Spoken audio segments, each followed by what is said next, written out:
Здравейте, колеги! В това кратко видео ще ви споделя някои от моите идеи за това как можете и какво всъщност може да подготвите за първи урок с нов ученик, който е напреднал в своето изучаване на съответния чужд език.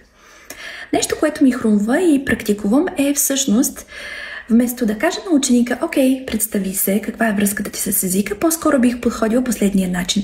Кажи ми, кои са двете предизвикателства пред теб при изучаването на езика Хикс и какво правиш ти по темата, за да ги преодолееш. Друга идея. Как се виждаш след 3 години в владеенето на съответния език? От сега в бъдеще. Какво ще правиш с този език? По този начин вие тествате предизвикателства от миналото, планове за бъдещето, опипвате времената как сте и придобивате представа, ако трябва. И ако все още не знаете какво е съответното ниво на учащия, успявате да разберете какво се случва. Нещо друго. Ако имате някакви идеи за мотивацията, интересите, професията на учащия по повод и защо всъщност той иска да учи езика или къде се намира в живота си, с какво се занимава и така нататък, възползвайте се от този ключов елемент, за да персонализирате, да адаптирате съдържанието. Друго нещо, което може да направите, е да подготвите статия, автентичен материал.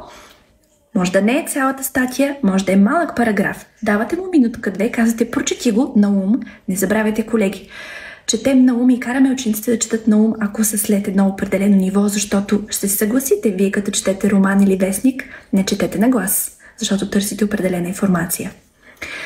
Четете на ум въпросния отказ и направете хипотези. Какво се случва в остатъка от текста? Или пък, кой е автора? Кой би могъл да бъде автора на текста? Какъв е този човек? С какво се занимава?